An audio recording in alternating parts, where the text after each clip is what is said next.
A lot of mine. All right, guys.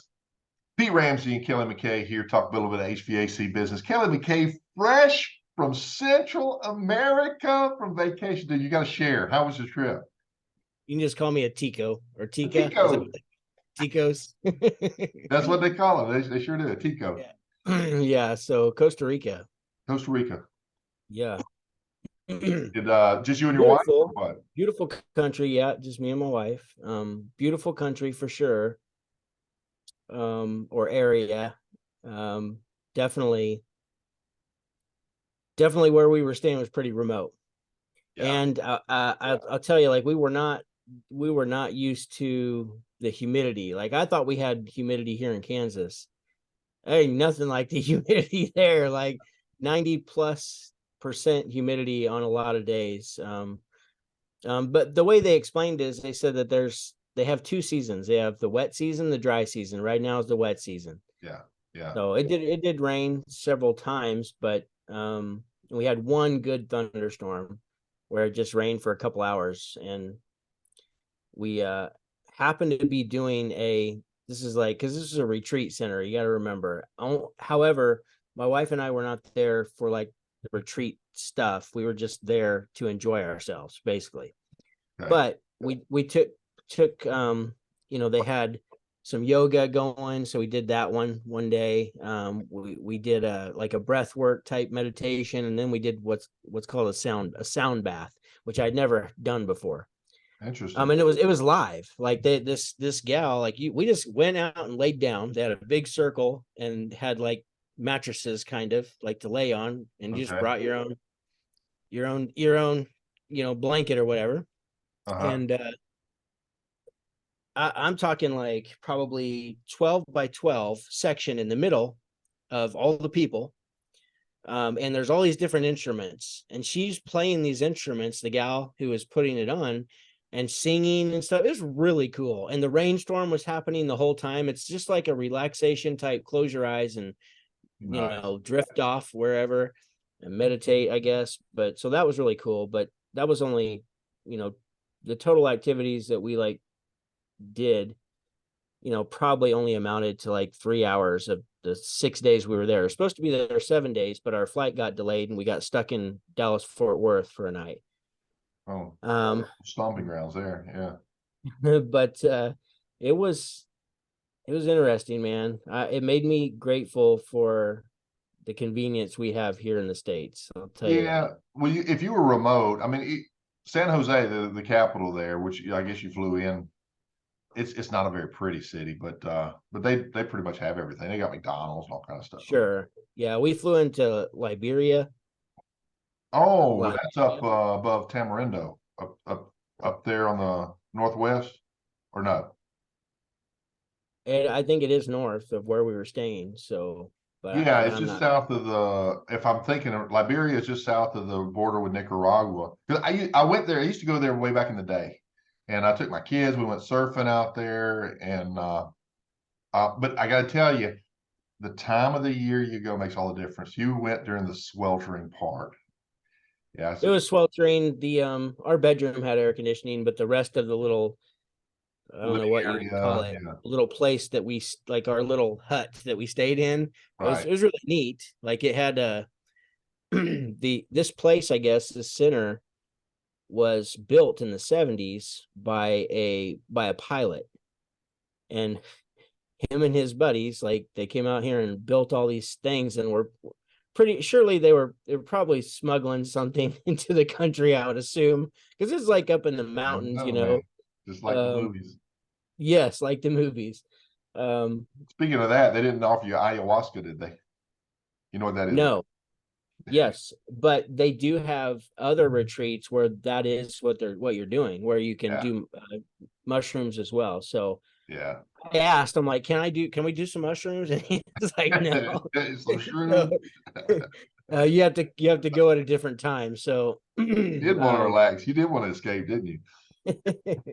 well, man, we had no TV, like no TV. I didn't like call my cell phone carrier, so I got like two text messages all week long, and I don't even know how I got them because I didn't have service. and my I still had Messenger and WhatsApp and Yeah. Facebook, and because we had internet, just didn't have service. So pretty much didn't use my phone, didn't watch TV.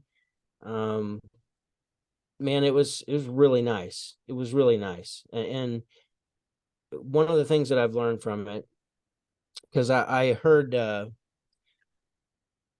saw a clip the other day, and it was Myron Golden, which I'm actually, me and my business partner, he's one of our mentors right now. And I just want to read you this because I'm using this in my new book. So I'm writing a new book. Okay. And he said, most people think living is existing and existing is living. Existing is the opportunity to live, but it's not necessarily executing living. So living to me is not based on the number of years of experience that you have, but the number of experiences you put in your years. Love it. And so, man, when I heard that, I'm like, I'm putting that in my book. And that really resonated with me because that's what I feel like. I feel like I spent a lot of years not living. And this time away, just like reconnecting, like, I mean, is nature around us. Like every night, the monkeys are like I remember. in the tree right next to you, and they're like, that's what they sound like. Like they sound like Bigfoot or something. Wow. And even though they're these little monkeys, I mean, they're only like, I don't know, 2 foot tall or something, but they make this horrendous loud noise. Yeah. And then lizards, everywhere, iguanas. Wow. We saw like this plant, it's called like a humble plant, where when you touch it, the leaves just they react to your touch. Like an avatar, but no, they illuminated, didn't they? Yeah, those pull back. What you're talking about. I think I saw your clip when, on that. when you It's just a little leafed little plant, and when you touch it, it reacts to your touch and it closes up. It's the Contract. wildest thing. Yeah. I don't think it like eats flies or anything. Like Like the it's Venus. Yeah. yeah, and like the Venus flytrap. It was more like they call it like it's considered a weed, I guess. The people looked it up when we found them and was looking at them, but they were really cool. So just we were walking. If you walked 50 yards to get to the main road, and you turn left, about a half mile down the road was the ocean. Awesome. And so we walked there and played in the ocean on 2 different days. That was probably the funnest thing we did, because you could walk out there. And you're I'm on the not kidding. Pacific side, so you had rocks in the ocean and stuff. This was all sand, and it was like Oh, we could walk out there. We probably walked out at least 50 yards, if not 60 or 70 yards. And still we're only up to like, maybe our chest and just in the sand water. in the Okay. water. The Yeah. water was warm. I It's was the gonna first time say, like I've as hot been in as the it ocean was, you where the ain't walking water is so across hot warm. sand for 50 years. That Oh sand yeah. is hot. Well, low tide, like the sand was hot. So Yeah, you'd have to like, but once you got in the water, oh my God, it was beautiful. that's so cool, man.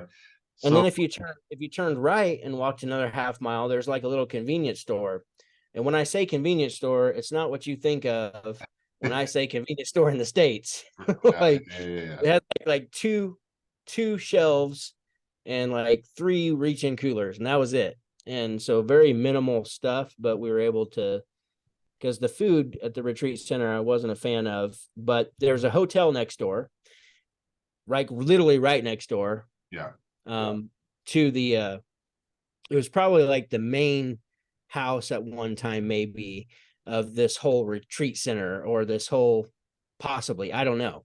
right. But they had a little restaurant that I only saw 2 people, besides for people at the retreat center. I only saw 2 people ever come in to it while we were there. So when I say a hotel next door, it's not what you're thinking of when you think of the States and a hotel next door. This Right. wasn't like a Quality Inn or a Hyatt. Yeah, This is just a house, looked like a house, but yeah. they had a little restaurant where you could order food, and so that saved us on the food situation. But and there's an old guy there who is German. He's been there for 30 years, and every day he'd come back from the ocean. He was swimming in the ocean every single day. So, man, it was just cool. That's Yeah. all I can say. Really cool experience. I'm so glad that we got to do it. I feel like I used to hunt a lot when I was a kid because my dad hunted and fished all the time, and so I hunted and fished all the time. Yeah. But I really feel like I got to connect with some nature. Again. You know, there's little crabs. I guess the crabs, which I never knew. They come way up into the Yeah. wind. Yeah. They run all over the place. I remember that. Yeah. Yeah. So saw those guys everywhere. So it was just really neat, man. I can tell you that I want to do more of that. I want to do not necessarily go sweat my tail off in Costa Rica, but just You got to go in the unplug. winter. Go in the winter, yeah. So on your next one, right there near the airport is Tamarindo. And guys, you guys listen. You got to take a break. You got to do this stuff. I did 10 years in my business. I never took a vacation. That's the one. I had the money. I could have took the time. That's what I'm talking about, man. I'm talking about living, not just existing. So in Tamarindo, they've got a bigger community. There's more options. There's restaurants. This like top shelf chef would cook tuna, like a seared tuna. It was just like melt in your mouth. And the guy that was with me, he says, "You know how fresh that is?" And I go, "It tastes pretty good." He said, "It was swimming this morning." Yeah. It's just Yeah. right there on the water. But like you said, there's like a hippies community turned into hotels and things like you hear stories about a snake that come up out of the toilet because it's over it's plumbed into a septic tank that's a little different than we have back home, but just stuff like that. But surfing lessons, hiking through the mountains, you get the waterfalls, and it is absolutely beautiful if you go to the right place and you get the right people. Yeah, but if yours was a retreat, you just want to get away from everything. That sounded pretty cool too. Yeah. Yeah. Yeah. At the end of the day, that's really what it was. And it was cool. It was really cool. So my wife and I are real close, but we connected even deeper at an even deeper level. We just because we got to Yeah. be just Yeah. be without a bunch of distractions. Yeah. So I was talking to a buddy who owns a heating air business in Kentucky just this afternoon, and he was saying how he's like, yeah, me and my wife, because I was telling him about this because it's the first time I talked to him since I got back, and he's like, man, me and my wife, we've tried that where we just shut our phones off, and we're not even sure what to talk about. Isn't that You crazy? know, it is, but that's how we are too. Like we do the same thing. So Yeah. that's why it was such a good experience. So Dude, I'm so glad for you. And I thank and you. and I know your wife got, she enjoyed you. That's important, man. I mean, Yeah. family, you know. And I think it's a good reminder for all of us. We're out there doing that hustle and we're building that dream, but um, it's really important. In fact, that's the way we were made. You can look at that in the Bible. You're supposed to take that day and you got to disconnect. You got to take that time. You got to disconnect. And yeah, I love it. Love it. Yeah. So there's a lot of people like right now. I mean, I know Pete, you've got people that you coach and consult with, and you got mastermind groups, and I've got people I consult and coach with. And I don't know about, a lot of my guys and gals they're busting their humps right now, just trying to keep up. And Yeah. so I get it. I fully understand what it's like. You got to go make the money while it's there, but at the same time, you got to know when to say when. You got to know when enough is enough, and you got to be able to shut it down and get a few days of rest so you can go back at it again before it ends. So Yeah. I think it was Stephen Covey who wrote the book, The 7 Habits of Highly Effective People. He referred to that as sharpening the saw. And the example on that is if they took 2 teams of, lumberjacks and they got one on each side of that saw pushing and pulling, and the team that would take and just go, go, go, go, go would not outperform the team that would pull the saw out. They'd run that file down, sharpen the saw, and then go back to work. And so they would give that saw a break and it would resharpen and then it would cut deep. They would outperform the guys that never stopped. yes, And Yeah. a good one on that is with all the burger joint competitions like Burger King and McDonald's and Wendy's, Chick-fil-A came in, did something fresh, did something different, took us, they don't work on Sunday, and they still make more money than those other companies. Yeah. They generate more revenues than the other companies that work 7 days a week. Something to think about. Recharge, reset. I love it. Hey, great way to open up the conversation tonight.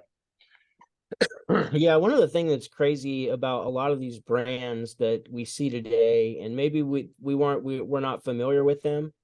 For instance, like Chick-fil-A, for instance. I mean, Chick-fil-A was in the mall when I was a kid, and Yeah, then it disappeared for 15 years in my area. And then it came back. And now it's booming. Like I guarantee you right now, if you drove to Wichita and looked at the Chick-fil-A, there's probably a line of 20 cars yeah. wrapped around the store. It's crazy Oh how yeah. well. Do they have the biscuits in your area? Any what? Biscuits? Biscuits? That doesn't ring a bell, so I would say no. They may do some regional recipes, but Chick-fil-A, when you get in the Carolinas, they would they have these breakfast biscuits, and they have these chicken breasts, and they make a sandwich out of it. Oh my gosh. Oh my word. That is good food right there. Now I'm a Southern boy, so I like that kind of food. Maybe you New That's Yorkers can get a Chick-fil-A meat bagel. and potatoes, man. Give me some meat and potatoes. Some Right. chicken. Right. I love chicken. We eat chicken like It's I'm good not for you. kidding. Like Yeah, 3 out of 4 meals got chicken in it. it's a So little easier on the gut. Yeah. yeah. We eat a lot of beef too. I'm not gonna lie. So Yeah. uh but Yeah. Well, but yeah, it's everyone's busting their hump right now. I know it's so I went I don't go live very often, but something that I'm gonna do more of, at least in my coaching group. So I went live the other day and I just told everybody, like, let this right now, this season that we're in, because it's only a season. So, yeah. Keep your head up, like don't get worn down too much and start beating yourself up because you're just tired. Just understand it's only a season, it will pass. Things will get better. The load will lighten a little bit so you can catch your breath again. But mainly take this time right now and gain some wisdom from it. Like, understand that you're going to have to replace yourself, or this is the way it's always going to be if you're still a very small shop and you're running from sun up till sundown. Amen. If you don't replace yourself, if you don't take this as a lesson, take it as wisdom. Like, my main goal before next summer is to replace myself. So that way, maybe I can do just all the sales calls, or maybe I can just manage the company, or maybe I can not do the installs anymore and just focus on service, wherever you're at, because everyone's at different levels. But wherever the level is you are right now, if you want things to change, if you want to see your family during the summer, then you have to hire people. And yeah, I get it. People are tough to find. Well, start now. Start as soon as the summer ends and you gain a little bit of your time back. Start focusing on recruiting, hiring, and advertising for people to join your company. And by next summer, you can have them trained up to do most common repairs, which is going to really lighten the load, or get them to where they can set a condenser by themselves. So you could put them with the lead guy.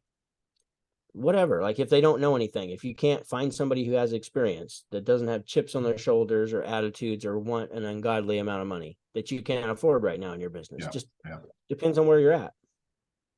And if I could add to that, if you create an identity and a business presence, you really need to be professional. You need to be, well branded and so on and so forth. But if you're attracting a higher caliber customer, you're going to attract higher caliber applicants to your company too. The two go hand in hand. Yeah. Raise that bar. Yeah. Excellent point. Yeah. But that's the thing too, is, there's such this, we've talked about this before. There's this just negative connotation, negative attitude towards sales. And I've explained that you can't have a business without sales, that you got to sell something in order to survive and feed yourself and take care of the company and your family. But the thing is if you stop playing, if you don't value the things you purchased, then people will not value, and you won't see the value in the things that you sell to your customers. And until you stop, if that makes sense, does that make sense? Like, you got to stop playing that game. You got to understand that you are valuable, that you can provide more value. There's many ways. Yeah. Even if you're flat broke, even if you owe the IRS a bunch of money and you're just trying to make this thing work and you haven't figured it out yet, like, there are ways to increase the value so you can charge more, so you can feel good about charging more. You probably could charge more anyways. But especially supply and demand right now, like, everybody's busy, the weather's hot, there's too many broken air conditioners and not enough contractors to get to everybody right now. It's the way it is every summer. Well, supply and demand. I don't care if your prices are good. And Pete, you can play devil's advocate if you don't agree with me, but even if your prices are good, like, you got them set and you're making money, I still recommend during the summer, for only a month or two, when the supply and demand hits, you have to charge even more, even if it's just $25 every call, because it adds up at the end of the year. And the busier you are, the more callbacks you'll have. The busier you are, the more discounts, not discounts, but refunds that you'll most likely have to give. I mean, even if it's one or two, it still happens. So I've got a little thing to add to that, and I don't know if I can be the devil's advocate on that because I agree with that so much. Okay, I just wasn't sure, so I was just welcoming you to disagree if you did disagree in okay. any Well, way, yeah, shape, or form. there's a lot of moving parts, and let me just Yep. throw this in the mix. Okay. When we come into this trade, when we come into the business, even as an employee, we're coming in with a consumer mindset, right? Not a business mindset. We don't understand what it costs to run a business. And as a technician, we're like, my gosh, this company I work for is ripping people off. But once you go in business for yourself and you start to understand what it costs you, you quickly realize that the pricing was not so high. In fact, you may look back and say they didn't charge enough. And so fundamentally, the right price is when the customer comes to you and you come to the customer and you shake hands, they thank you and you thank them. Both parties were satisfied. The customer was happy and the price was acceptable for what they got, and you were happy because you got paid what you wanted. And so there's three major influencers on price. What we have to figure out what it costs us. So understanding our numbers are critical. And Kelley's preached that ad nauseum. But there's also the value. What is it worth? And so if you're selling a capacitor for $350, they're probably going to freak out because if they know what that is on Amazon or whatever. But if you're selling a level one service that could be a capacitor or contact or whatever, for example, this is what it costs. Capacitor, we'll throw the capacitor in there for free. But this is what it costs for our company to do this level of service, right? So there's that value. That's why equipment revenues, the GPs, are so much higher, because there's a greater value. And then there's the other one, and you alluded to that a little bit, and that's the accountability that comes with that. When you got that crane up in the air and it's going over the top of parking lots and potential people and rooftops, and something goes wrong, you're the one that has to have the insurance. You're the one that's on the hook, and you're the one they're going to call to come back and make this thing right. So you better charge enough, because a percentage of the times, just like Kelley said, you're gonna have to go back. So charge the right price. Because I hear this a lot of times. These people are ripping people off. Maybe they are. Maybe in some cases they do push the envelope a little too far. And in today's climate, maybe they're more sensitive to that. But I got a story. Did I ever tell you the Las Vegas story? I'm not sure. It's worth repeating. So this was a marketing guy, and he he was talking about the history of Las Vegas and all these casinos. They joined together and they created a fund, a marketing fund, because they wanted to advertise to the whole United States, Canada, and the world, come to Las Vegas and enjoy all our casinos and our shows and all this different stuff. Come vacation over here, spend your money. And so they hired this agency, and the guy that came up with the slogan that crushed it was being interviewed. And so here's what he came up with. It's really simple. Like Nike Just Do It or whatever. He came up with Viva Las Vegas.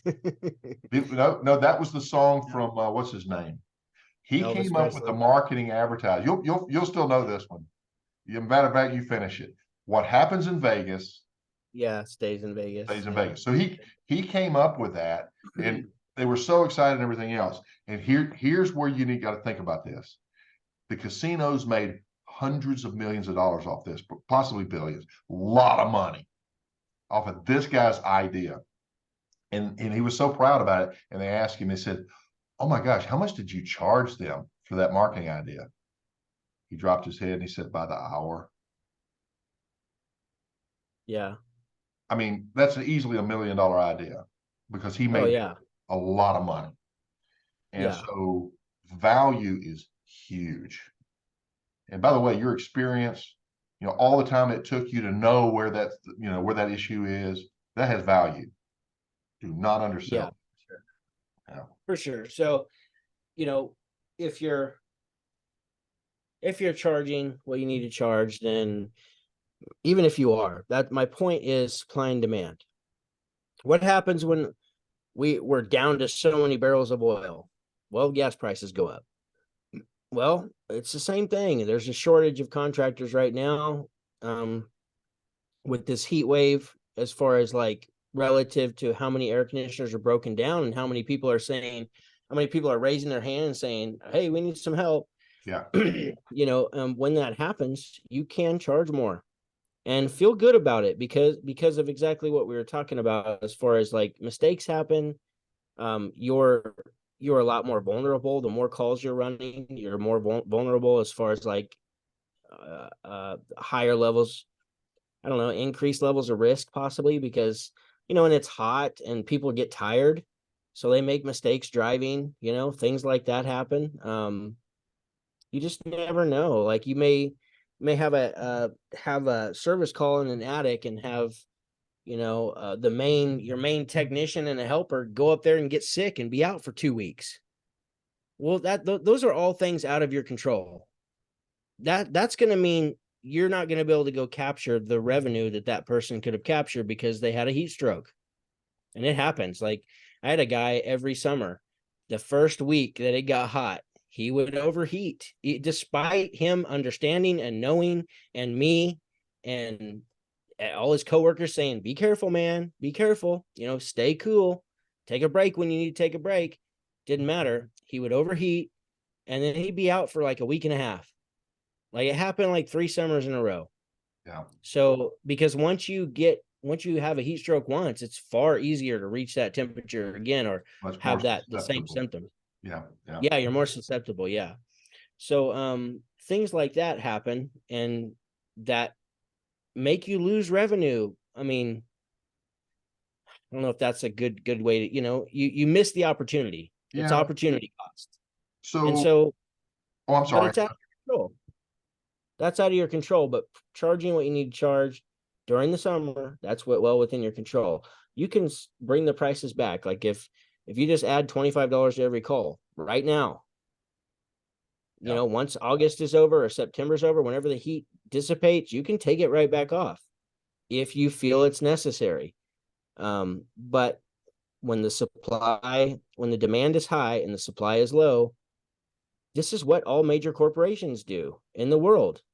And even if you're just a 1 or 2 man shop, you still have to use good business practices. And that's just a business practice. It's not sexy. It's not, it almost doesn't feel right. But the reality is if the weather was this hot all year round, like we'd have so much work for the entire year that you would never, ever have to worry about, because the demand would always be there. But that's not the case in this business. There are seasons. And so the next time that it slows down, or, a lot of you guys are killing yourselves because you don't know any other way. And if you will charge what you need to charge and add a little bit more to that, then the reason that you're not hiring people is because you're always scared you're not going to be able to keep them busy during the winter. Well, who knows what could happen if you hire somebody? If you charge what you need to charge, you're going to have more money to be able to support that person during slower times. So there's so many benefits that come with it. There's nothing that impacts your bottom line more than charging a little bit more. And Ellen Rohr always says, double your prices. yeah, Like, it doesn't matter who she's talking to, double your prices. Well, I'm not completely for that, but I am for making money because you can't do this forever. It's kind of like a boxer. I'm watching a documentary on Andre Ward. And I've watched him fight a few times and always liked him. And he like announces for HBO, or he did for a while, or Showtime. I don't know which one, but I've always liked Andre Ward. But your favorite football player, like, your time is limited. Let's just be honest here. finite resource. It is a finite resource. You are going to die. Me and Pete are going to die, and it's not a fun thing to think about or talk about, but it's the truth. And so, if you want to create a better life and have more freedom for you and your family, I'm sorry. that's okay. You can't shut it off and finish. My mother. There you go. Hey, can I call you back? I'm gonna call right now. I'll call you right back. All right, love you. I answer that. My mother has dementia, and if I don't, Yeah, you have to she'll answer. call, and Yeah.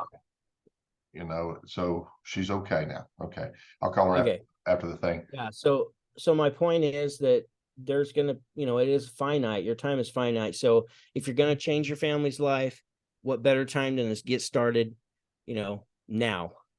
And Like, get started now. if you're going to take vacation in Costa Rica, you need to make the money now. To your point, and I just want to throw a couple of additions and support everything as you said, because it's just so well said. I remember taking up golf back when I had my business, and I stunk at it. I still can't play very well. And the guys would go down to Myrtle Beach or Nags Head and get these golf packages for nothing. But it was so cold, it's like bouncing off the ice when they go over the water holes and stuff like this. Why? Because it was off season. But when you're on season and you want to go play golf at those places, you're going to pay. I mean, the nightly rate on those hotels are expensive. So they have something called seasonal rates. Why don't you? Yes. Why don't you have seasonal rates? And so if your price to do maintenance on coils and clean coils are, I don't know, I'm making up a number, $199 a year. Why in the world in the dead of summer, when somebody neglected their system and it's just clogged up, are you going to charge a maintenance call when that's a service call? They need to be paying $500-$600 to clean those coils out. Whatever the time allotment, chemicals and everything else, whatever your GP is, if you're doing that nice 65-70% GP, that's what it is.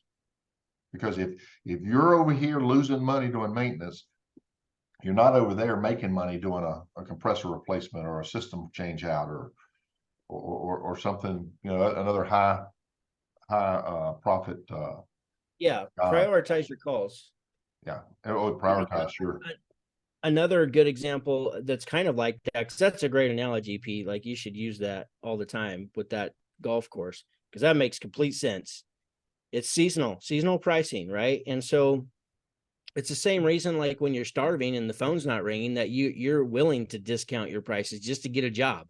Yep. Because you need the cash flow. Well, the a convenience is another thing that people will pay more for. So we love to cruise, and we always drive to Galveston we always take Carnival cruises, and we drive to Galveston to go. And so I know, because we did it once, that if I go ahead and drive all the way across the bridge and into Galveston, then I'm paying way more for a hotel. Like, it might be 2.5 times what the hotel is, like 2 miles away, if I just exit before I go across that last bit of water into Galveston.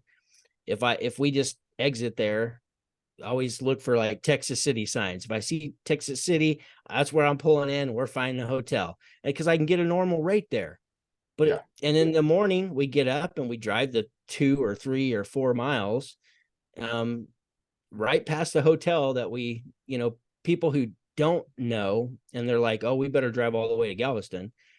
They don't know any better, so they'll go stay in Galveston and pay 2.5 times more what they should have paid. So, Yeah. So convenience, or I guess in that situation, I think the hotels probably,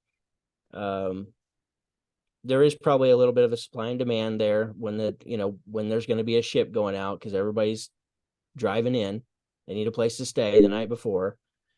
But there's also, just with them, probably some ignorance there too, where the people just don't know.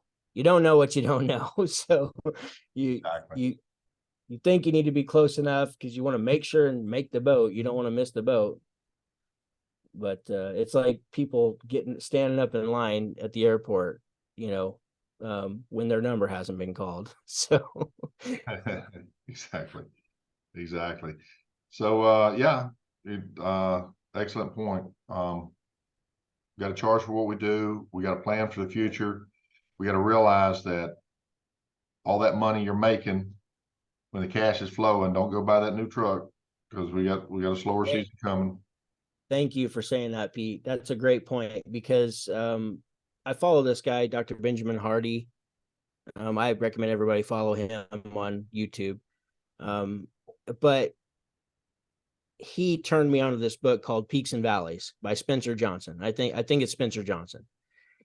And I have not purchased it, but I've listened to it 2 or 3 times on Audible. And basically, it's just a fable about what happens during the peaks, like when the cash is high and everything's going great. And depending on what you do during those peaks is going to affect your valleys. And there always will be valleys. You'll never stay on the peak, ever.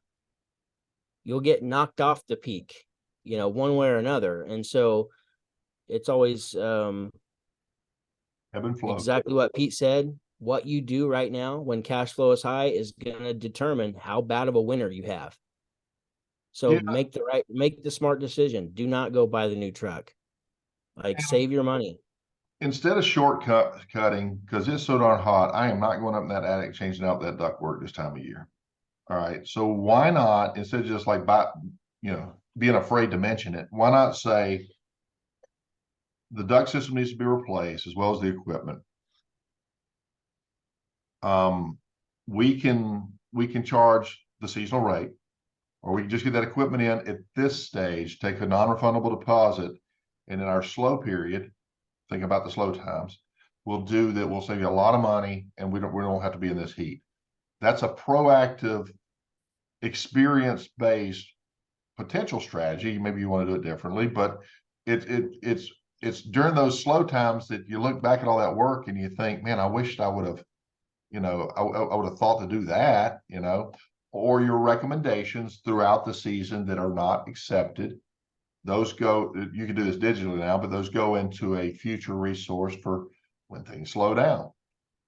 Hey, Kelly, remember we were out there and we offered you that new oversized thermostat because you can't see without your glasses in the middle of the night. Guess what's on sale this month? Right. And you say, oh, good. Pete, bring me that. That's with software, that's easy to do just by tagging things, but you kind of have to go into the season knowing that we're going to tag some stuff. So for us, we always did like refrigerant. If that unit took refrigerant, we're going to tag it. Yeah.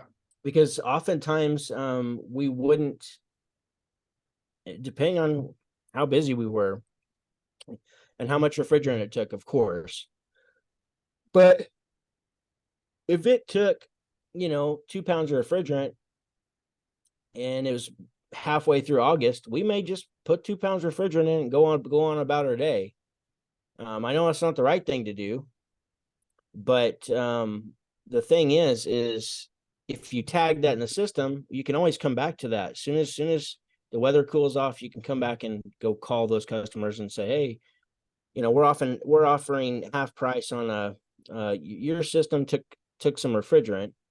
It's 2 pounds low. And so what we're doing is we're going to come back and we're going to find where it's leaking at. Yeah, And we're going to do that for half price. I love that. So just whatever, just it helps you keep busy. But yeah, I know that there's a lot of guys who sell it. I would also just add that I would give two prices. Like my price to do it right now in the attic might be $3,000 or $4,000 higher. And then I would give them a price for November. Yep. Or December, and it's going to be $3,000 or $4,000 cheaper. Yep. Because it's just if we're not going to make an absolute lot amount of money, which, I know some people like in Arizona and in Texas, they're almost every job they go to is in the attic. So I feel for those guys, and they'll probably get a little extra money than what you would get if it's in a basement. I know I would during the summer. So Yeah, depending on what part you're in. We had a lot of crawl spaces in Carolina. So, the houses were, they call it pier and beam, where they're elevated and there's a door on the side. I spent a lot of time in the dirt, and yeah, it was tough on my knees and elbows, but man, I had a strong core. yeah, Got that workout there. But dragging these furnaces out from under that. yeah, That's why gas packs got so popular in the Southeast. They'd set them outdoors and they just take and pull all that stuff out and just take it like a 16-inch, whatever the size is, supply and yeah. return flex, and just tap it back in and walk away. Not the best airflow, but that's what they did. Hey, we've done those ourselves. Yeah. So I think Florida's yes, more closets and garages than attics, but yeah. yeah, we have them everywhere except for like on the roof. They're not like residential. They don't do that on the roof. Where in Arizona they do that a lot. Yeah, yeah, that's Um, not really popular like but that either. we've got package units. We've got horizontals in the crawl space. You got lots of basements. Sometimes in the attic, or I said attic, closet, downflows, upflows, Yeah, downflows or upflows in a closet. Sometimes they're in the garage in a closet. Like we have them everywhere. So all flavors here in Kansas. flavors. Yeah. Yeah. So when are you going to open up your new business? I heard you're going back in business. Yeah. That's not on my radar. Yeah, uh, I thought you you might be know, a little bit nostalgic there, I but you had, passed that I had, age. You're not anxious to get back out there again. You're old I man. mean, we did okay and everything. And it's not that like I know you can make a lot of money. Like I've got a lot of good friends who are making a killing. My students, my coaching clients, like they're crushing it, dude. Like, Yeah, and they're so early in the game. Like some of them are early in the game and they're crushing it. And it's like, I can't imagine where they're going to be in 5 years. It's amazing. And it's because they're not making the same damn mistakes that I made. yeah, yeah, yeah, So um so you got to think though, for me, I was 32 before I got started, and I know some of you guys, if you're listening, the older guys, like so what? I'm 59, I'm still going strong, or whatever age you are. yeah. There's lots of guys still running service at 65 years old. So, but I mean, like 7-8 years, I just about killed myself, and We push ourselves too hard too. pushed myself too hard for too long. And then, so from there, it took me quite some time to learn to get to where we got to.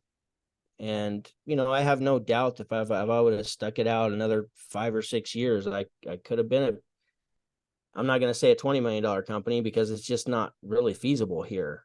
Like one of the biggest companies in our area is only a $20 million company, and they've been here since the 60s.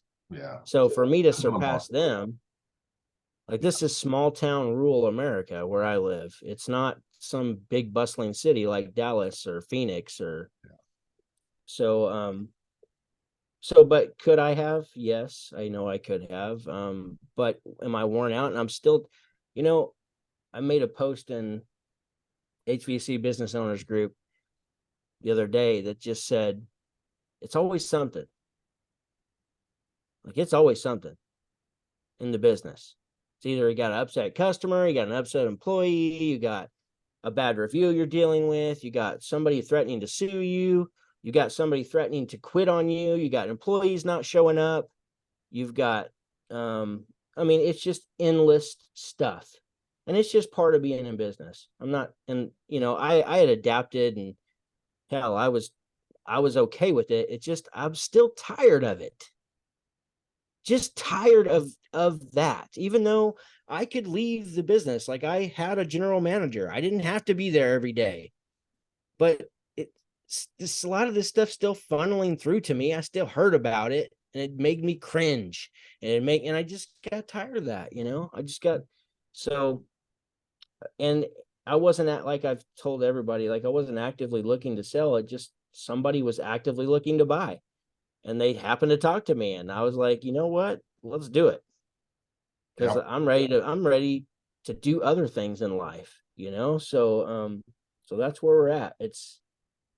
Will I be an owner someday? Possibly, but I'm not going to be an owner operator. I will help. I know what to do to grow a business. I know how to do it. I know what needs to be done. I can make it happen, but I'm not going to be the one making it all happen, because I'm just done with that hustle, like, work your face off, because that's what I did. I worked my face off. And so I'm ready to live and not just exist. And I've done a lot of existing. Yeah, you mentioned cycles earlier. There's different stages in life. There's just different seasons, and Yep. that's why you're such a big help to your customers, and I feel the same way that on mine. I've had a new customer from Los Angeles, that area, Yeah. and I won't say any names, but he didn't understand his pricing, and we went through everything, and on his next proposal, he used it, and they didn't flinch, and he did it again. And on our next meeting, I said, what would you have charged on that before? In the very first job, Kelly, he got $4,000 more than he would have had he used the old pricing. Now it was a multi-day job, but still $4,000. And he was wondering why he couldn't get ahead. He's moving all this money, but there's just none left over. And we hadn't even gotten into the marketing side yet, to build the value. We were just trying to get the numbers hashed out. Yeah. He's going to do really well. You don't want to market if you don't have the numbers right. Yeah. That's what nobody understands. Everybody thinks they just need more customers. That more customers will kill your business. You will go bankrupt if you don't have your pricing right. Well, did I tell you the story about the pricing class that we did? I repeat myself. You can stop me if I get too far down this path, but I love the story. So Wayne Atkins, he's retired now. He was the HVAC doctor, and I use his formulas to this day because he was really good. But he's retired and he doesn't do it anymore. But back then, he came to North Carolina. I was working for Lennox, and I had Lennox dealers in the room. Went through all their numbers, and you just saw the lights come on.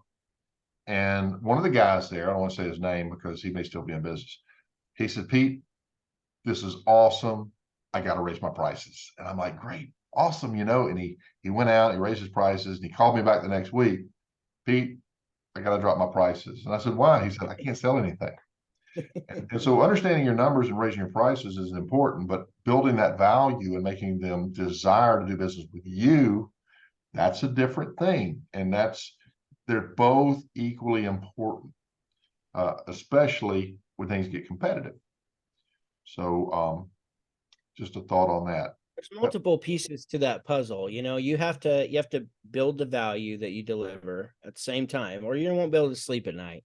You'll be feeling like you're ripping everybody off. Yeah, there's that. So you build the value to match your price. Yeah. Because there's lots of things you can do that are easy things that aren't being done in your business. That's another thing that I wrote in my book, is like, the reality is we're, and I may have said this before because I repeat myself too. So, Welcome to the but, club, baby. Welcome to the club. but the reality is we don't provide a great service most of the time. Yeah, that's a hard one to stomach for these super techs out there that think the best.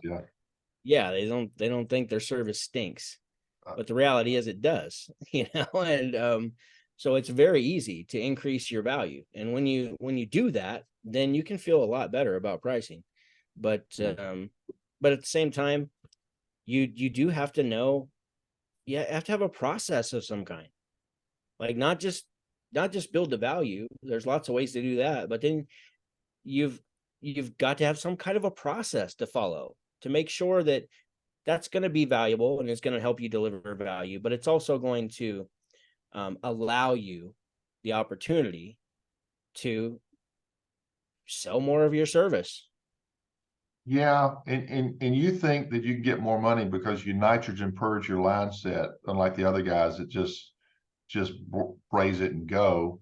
But your customers don't buy for that reason. They buy because you put drop cloths down or booties on, or you're much more professional and you communicate clearly, and all these other customer experience related things. They judge you with different metrics than we judge ourselves, and that should be an eye opener if you haven't considered that. Yeah, I used to get so HVAC greatness. How can I? They would hold me to price every time.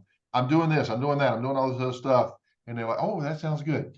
But the other company is, same model number of equipment as you, and they're $1,000 cheaper. But they're not doing. It's so frustrating. But learning to communicate your value in their language is where the power comes from. Yeah, I'll agree with that for sure. And so yeah, there's all these components that have to come together to, and most of the time it's just a couple of little tweaks that make all the world of difference, but you're never going to figure it out without help. That's all I can tell you. You're not going to figure out without help. You can listen to podcasts till you're blue in the face. You can read as many books as you want. And it's going to be difficult to figure out what is that ingredient that I'm missing. Yeah. And that's where coaching comes in. That just helps you, because we know what some of those ingredients are, and we can, help you find yours. And so that's why it's so valuable. Yeah. It's really about collapsing time.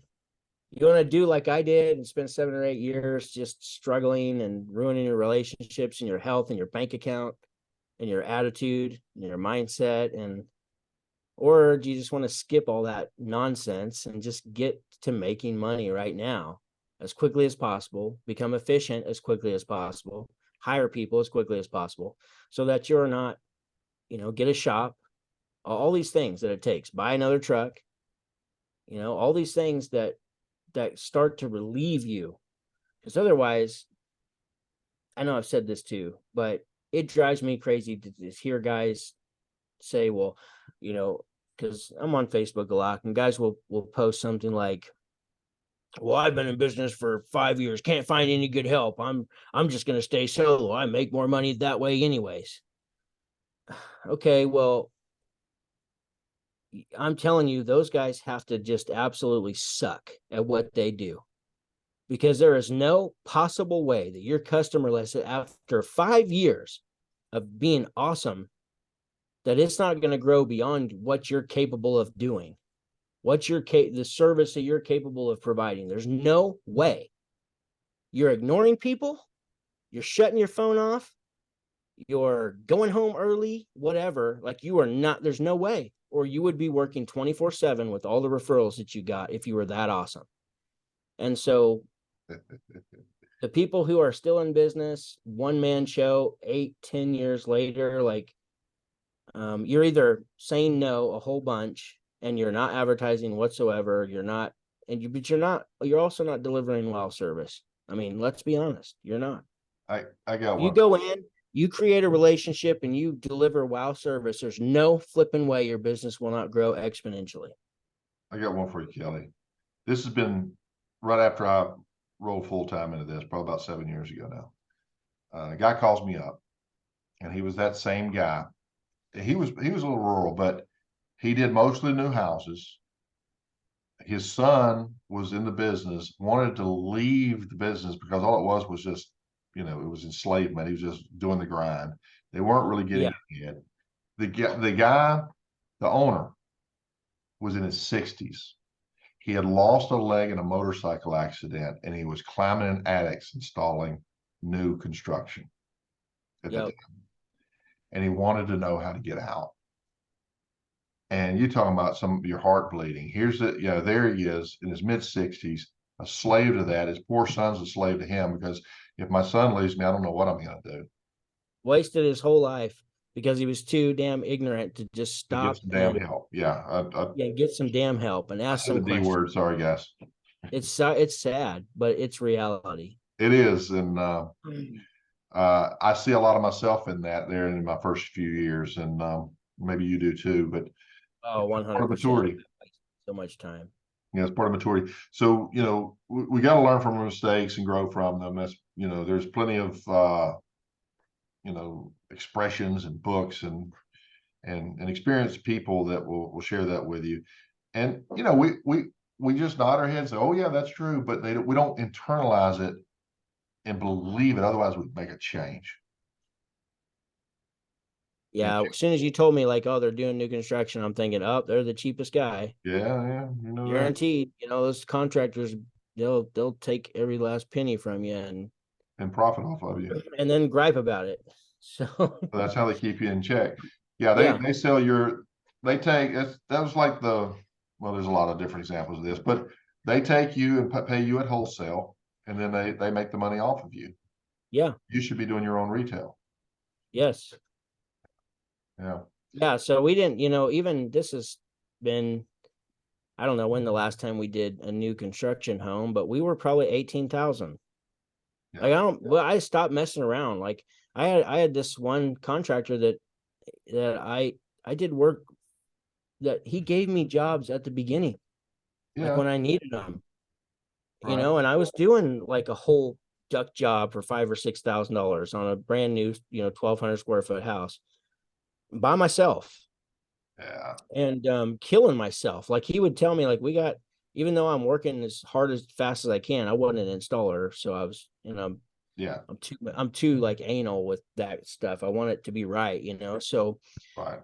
even working as fast and as hard as I could, like I'd be in there Sunday night, 10 o'clock at night, wrapping my last piece of duck to throw up into the attic. And because he had to get sheetrock done that week or whatever. What was your family doing? Right. And I did as much as I could for as long as I could for him, but once it got to the point, he kept beating me up and I just stopped. It's like one of Grant Cardone's closes. He says, I don't have any more money to give. Well, that's where I was. I didn't have any more money to give. I love that.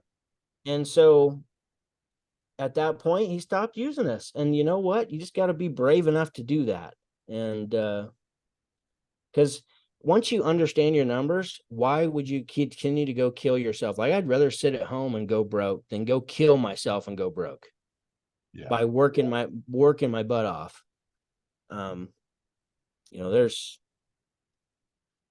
But people won't stop. I've talked to contractors that are 20 years into their business and they barely broke $1 million or whatever.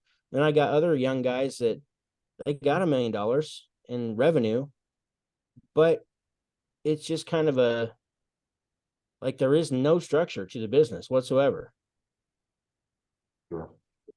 I think the biggest challenge that we all face. I'm sorry. I think the biggest challenge we all face is ourselves fundamentally. Yeah. And until we can have those what's called a paradigm shift, an adjustment in reality, adjustment in perception, a proper way of seeing things, we hold ourselves back. I can't charge that around here. These people won't pay that. Yep. And on and on and on. But Awesome topic, Kelly. As always, we're glad to have you back. I wouldn't I'm say you're glad to be back suntan. in civilization, man. Yeah, but dude, you tatted up nicely. Look at you. Yeah, man. Oh man. Yeah, look at it. Look at this. Uh-oh, here we go. I got my warrior dude back here. Where's the thermostat? Where's the TXV? Yeah, it ain't none of that. No. Yeah, that's cool. I admire from afar. I never did do it. Yeah, that's the warrior. Okay, I got it. Yeah, that's pretty cool. Yeah, I never did that. I was sitting in the tattoo parlor with my army buddies, and they were doing it. I just, I think I told the story when we were about 14, 15-year-old kids. There was some old biker guys that moved to the neighborhood, and they were like old, and their skin was drooping, and all their tattoos were faded. And they was, hey boys, you like that? Get you one. Yours will look like this, exactly like this one. It scared us to death. And That's what I mine are gonna look never like. got a tattoo. I don't even care. I'm gonna enjoy them right now. I do. I like my tattoos, man, and I think it's the end of August before we go back. The Kelly McKay way. Let's enjoy it while you got it. I love it. I'm Love not. I'm not like. I'm. Believe me, I'm a delayed gratification it. person. That's. I'm not like an impulsive. Not really. I mean, seminars and stuff. That is my like. Everybody has something they spend stupid money on. Mine's like mentoring, coaching, Yeah, seminars, yeah, courses. That's me. But anyhow, yeah, yeah. Well, guys, great job, Kelly. Awesome as always. Look forward to seeing you here in a couple of weeks and doing another one. But for those of you guys out there, be careful. Take this stuff to yeah, heart. I mean, Kelly's pouring his heart out here. So is Pete. Trying to get you to, avoid the mistakes that we made. And you can do it. You need a little help, reach out. Both of us are available, or somebody else if we're not your cup of tea. But the main thing is lean on somebody else's mistakes instead of having to go out there and make them all yourself, right? So yeah. any last thought, Kelly? Not worth it. It's not worth it. I can just tell you that. Like Not it's worth worth it. it to, Okay. All you right, know, guys. So we'll see you on the next one. Hopefully, if you stay with us this long, you're gluttons for punishment. Pete Ramsey on behalf of Kelly McKay. We'll see you on the next one. Bye-bye.